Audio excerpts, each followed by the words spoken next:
Bismillahirrahmanirrahim. Assalamualaikum warahmatullahi wabarakatuh. Kementerian Kesihatan maklumkan kepada penerima-penerima yang digariskan dalam fasa kedua iaitu guru-guru, kaki tangan pusat penjagaan kanak-kanak dan orang dewasa yang berisiko tinggi atau menghidap penyakit kronik untuk mengikuti program vaksinasi kebangsaan COVID-19. Program tersebut akan bermula pada hari Isnin 21 Jun 2021. Walau bagaimanapun, tempahan slot suntikan vaksin COVID-19 melalui aplikasi Blue Health akan mula dibukakan pada hari Rabu 16 Jun 2021. Oleh itu, mereka yang termasuk dalam fasa kedua yang ingin mengikuti program vaksinasi kebangsaan COVID-19 boleh membuat tempahan perjanjian melalui aplikasi Blue Health pada tarikh yang ditetapkan. Kementerian Kesihatan mengingatkan orang ramai untuk memastikan akaun Blue Health mereka telah disahkan dan mengemaskini maklumat peribadi, nombor kad pengenalan, telefon dan alamat dalam brohims di klinik-klinik atau hospital-hospital kerajaan jika belum dikemaskini. Bagi maklumat lanjut dan perkembangan terkini, orang ramai boleh melayari laman web Kementerian Kesihatan www.moh.gov.pn atau menghubungi talian nasihat kesihatan 148. Sementara itu, 8 kes aktif jangkitan COVID-19 masih dirawat di Pusat Pengasingan Kebangsaan. Kementerian Kesihatan dalam siaran akhbarnya mengenai perkembangan terkini situasi jangkitan COVID-19 di negara Brunei Darussalam memaklumkan tiada kes baru jangkitan dicatatkan kemarin.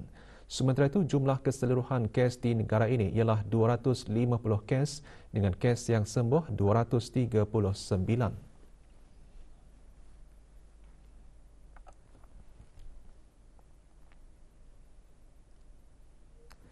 Kes terakhir jangkitan tempatan COVID-19 dilaporkan pada 6 Mei 2020, manakala jumlah kes import sejak kes jangkitan terakhir tempatan dilaporkan sebanyak 109 kes.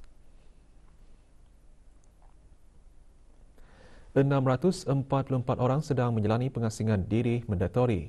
20,004 orang menamatkan pengasingan diri mandatori sejak Mac 2020.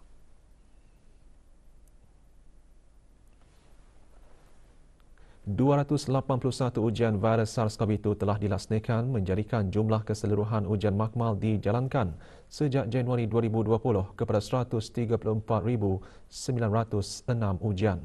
Maklumat lanjut dan perkembangan terkini layari laman sesawang Kementerian Kesihatan dan talian kesihatan 148.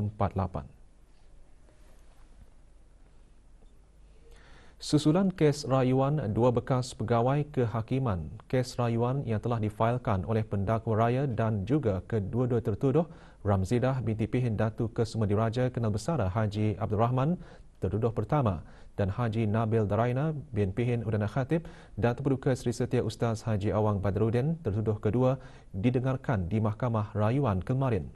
Mereka telah hadir di hadapan Yang Arif Presiden Mahkamah Rayuan Michael Peter Burrell, Pesuruhjaya Kehakiman Conrad Sigrod dan Michael Victor Lan. Simon Farrell QC yang mewakili kedua-dua tertuduh telah hadir melalui dalam talian dari United Kingdom dan dibantu oleh Sheikh Norden bin Sheikh Mohammed.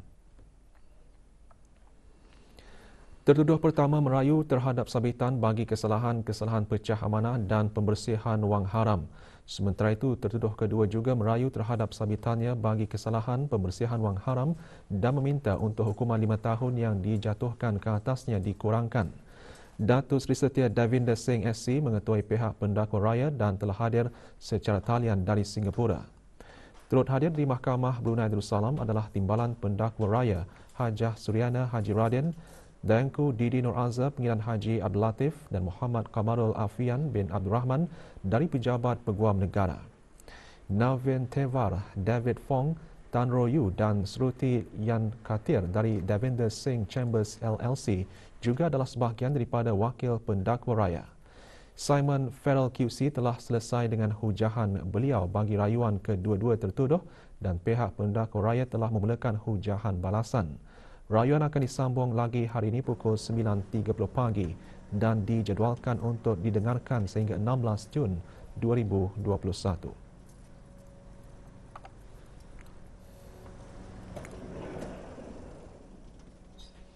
Negara Brunei Darussalam telah menghasilkan 5 inisiatif tahun ini dengan salah satunya adalah Deklarasi Bandar Seri Begawan mengenai keselamatan tenaga dan peralihan tenaga sebagai sebahagian Priority Economic Deliverables di bawah ASEAN Chairmanship.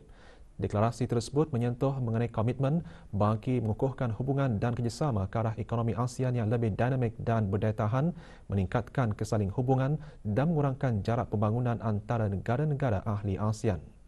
4 lagi inisiatif termasuk mesyuarat Menteri-Menteri ASEAN mengenai tenaga AMEM, pertukaran pendidikan dan latihan secara meluas mengenai peranan gas asli dalam majukan peralihan tenaga karbon rendah, pertubuhan tenaga dan kerjasama pertubuhan perubahan iklim mengenai isu-isu tenaga dan penubuhan program interaksi tenaga ASEAN sebagai tambahan kepada bengkel-bengkel mengenai ekonomi hidrogen, penangkapan dan penyimpanan karbon. Berucap semasa pembukaan mesyuarat para pegawai kanan mengenai tenaga SOME, Pengiran Haji Jamrawira bin Pengiran Haji Petra, Timbalan Setiausaha Tetap di Kementerian Tenaga selaku pegawai kanan mengenai pemimpin tenaga bagi negara Brunei Darussalam menyatakan negara percaya melalui inisiatif-inisiatif yang dicadangkan akan menambah nilai dan berikan momentum yang kukuh untuk pelaksanaan tahun pertama Pelan Tindakan ASEAN bagi Kerjasama Tenaga APAEC fasa kedua 2021-2025 dalam memajukan agenda peralihan tenaga karbon rendah dalam AMEM, memperkukuh dan memperbaiki neksus rapat di antara tenaga dan isu-isu iklim dan yang lebih penting, memupuk kehidupan bermasyarakat dalam kalangan pertubuhan tenaga ASEAN. SOME dan mesyuarat-mesyuarat berkaitan mengadakan mesyuaratnya yang ke-39 secara maya sehingga 17 Jun ini. Mesyuarat dihadiri oleh negara-negara anggota ASEAN, rakan-rakan dialog dan pertubuhan antarabangsa. Strengthen and improve the close nexus between energy and climate issues. Pelbagai pencapaian dan evolusi Tentera Laut Diraja Brunei TLDB sejak penubuhannya 56 tahun yang lalu. TLDB berusaha untuk terus menjadi relevan dengan cabaran dan ancaman sekuriti dalam domen maritim melalui perolehan dan perkembangan keupayaan serta aset-aset baharu yang akan memenuhi peranan dan tanggungjawab seperti yang dinyatakan dalam Kertas Putih Pertahanan 2021. Laksmana Pertama Spry bin Haji Serudi alias Haji Seruji juga menekankan agar semua kepimpinan warga TLDB sentiasa peka dalam menjalankan amanah sesuai dengan pangkat dan jawatan yang disandang, bersama-sama membenteras apa jua ancaman yang ada sama ada tradisional ataupun bukan tradisional. Perkara tersebut ditekankan oleh pemerintah TLDB semasa pembarisan sambutan Hari Ulang Tahun Tentera Laut Diraja Brunei ke-56. Jelasnya lagi, dalam usaha melahirkan para anggota yang berkemahiran, nilai pengetahuan kerohanian adalah juga dititikberatkan dengan meningkatkan kefahaman terhadap fardu ain. Menjalankan tugas melandaskan ajaran agama Islam tekannya mampu mengelak daripada terjerumus kepada ajaran terpesong, membantu membimbing dalam pematuhan disiplin serta memperkuatkan lagi kualiti kepimpinan semua peringkat selari dengan nilai-nilai teras ABDB. Perbarisan diselanjutkan dengan penyampaian anugerah dan sijil kepada pegawai dan anggota TLDB yang menunjukkan pencapaian terbaik dan juga sikap profesionalisme dalam kerjaya mereka. Antara anugerah-anugerah yang disampaikan, anugerah ujian jasmani perseorangan, anugerah jurutera terbaik, anugerah sauh emas dan anugerah bintang harapan.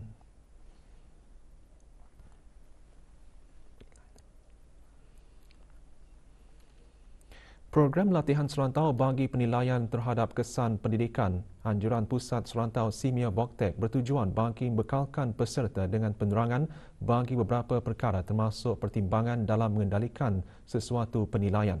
Majlis pembukaan bagi program latihan 5 hari itu diadakan di pusat berkenaan. Awang alias bin Haji Abu Bakar, pengarah Pusat Serantau Simia Boktek dalam ucapan alu-aluannya antara lain menggariskan penganjuran program adalah penting bagi individu yang terlibat dengan sesuatu projek dan intervensi yang mempunyai potensi dan kesan kepada peserta di samping ia boleh diguna pakai dalam program lain. Seramai 24 peserta yang terdiri daripada guru-guru pendidikan latihan teknikal dan vokasional TVET, pengkaji dan pengurus dari negara ahli Simia Boktek mengikuti program tersebut.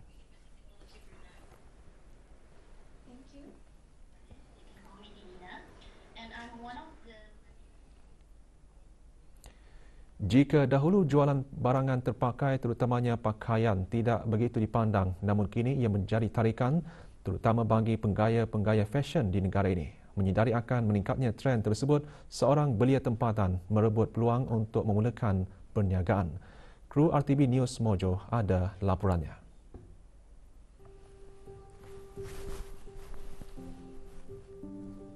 Dayang Nurafika binti Haji Abdul Rahim yang merupakan seorang peminat fashion mengambil inisiatif dan memberanikan diri membuka kedai menjual baju terpakai setelah mendapat saranan daripada ahli keluarganya. Gigih mengusahakan perniagaannya. Kini, perusahaannya yang diberi nama Darussalam Thrift cukup terkenal dalam kalangan peminat-peminat fashion baju terpakai. But now we kind of double our batches because we've received a good support from all the youngsters in Brunei. I truly believe in that. Pasal, instead of just throwing it away, there's a term, what a lady's junk is another lady's treasure. So we kind of believe that if we sell it for cheap, people would definitely want it. Even if we think the style is not up to date, but you'd be surprised what people are into nowadays. Before I didn't believe this kind of market would be successful. But now that we dive into it and we see the overwhelming response, and we kind of believe into it. Cabaran pandemik COVID-19 banyak menghadkan pekerjaan dan perniagaan. Dayang Nurafika tidak terkecuali. Menyedari akan cabaran tersebut, belia ini dengan dibantu beberapa ahli keluarganya, giat berusaha memajukan perniagaannya dengan mengekalkan standard dan kualiti barangan. Menurutnya, dengan mengenali cita rasa setiap pelanggan, akan lebih memudahkan proses memilih dan mendatangkan pakaian-pakaian terpakai. I'm actually a flight attendant. If we could go big, then we would go big. And to expect more and expand, of course. I think that's my hope for this store. Since Tristoni is a sustainable business, why don't you guys dive into it as well? And we would encourage you to look into it, to shop with it, and if you want to dive into it. Ketersediaan platform media memudahkan Dayang Nurafika mempromosi barangannya. Penglibatan belia seperti ini setentunya dapat membantu negara dalam mencapai wawasan Brunei 2035 dalam melahirkan para profesional muda dan usahawan belia sebagai tunak bangsa, pewaris kepimpinan masa depan negara. Laporan Aziz Ahmad untuk Berita RTB.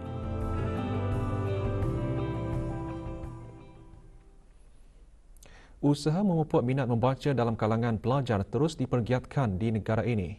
IBT Kampus Sultan Bolkiah melaksanakan usaha tersebut melalui sambutan Hari Buku dan Hak Cipta Sedunia. Sambutan tersebut diadakan sebagai menyahut sokongan Pertubuhan Pelajaran, Sains dan Kebudayaan Bangsa-Bangsa Bersatu UNESCO. Antara pengisian sambutan, ceramah bertajuk Membaca Buku Sumber Ilmu Pengetahuan disampaikan oleh Pegawai Unit Kaunseling Awang Haji Muhammad Khairul Hizam bin Sulaiman. Juga diadakan persembahan nyanyian dan kuis Hari Buku serta pameran dan jualan buku. Pihak kampus dalam pada itu turut mengadakan beberapa projek khas yang melibatkan pelajar IBTE di negara ini melalui teknologi atau aplikasi bagi memudahkan mereka mencari buku yang mereka perlukan.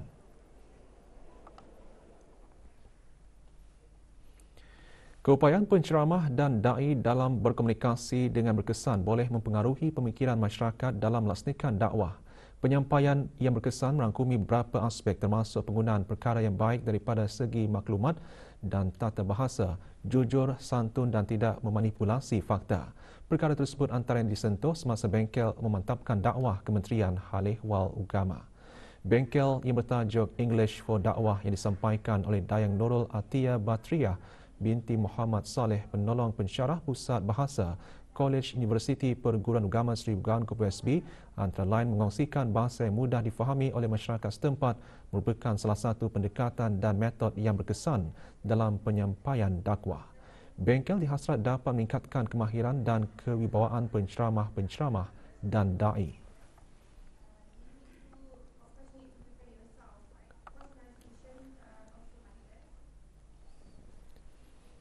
Pusat Pengajian dan Penyebaran Al-Quran MABIMS Kementerian Hal Ehwal Agama selaku urustia Lembaga Tasmik Menghafaz Al-Quran Negara Brunei Darussalam akan mengadakan ujian Tasmik Menghafaz Al-Quran kali kedua tahun 2021 Masihi bermula pada bulan Julai.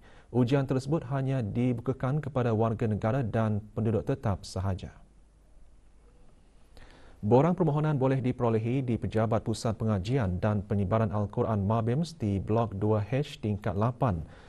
Bangunan kondominium Ong Somping itu bangunan Institut Tahfiz Al-Quran Sultan Haji Hassanal Bolkiah Perempuan Jalan Ong Somping Bandar Seri Begawan bermula hari Isnin 14 Jun 2021.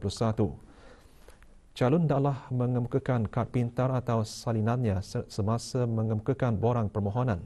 Tarikh tutup permohonan ialah pada hari Khamis 1 Julai 2021. Pengambilan dan penghantaran borang adalah mulai jam 8.30 pagi hingga 11.30 pagi dan pukul 2 hingga 3.30 petang sahaja. Maklumat lanjut hubungi Pusat Pengajian dan Penyebaran Al-Quran MABIMS di talian 223-7512 atau 223-3364.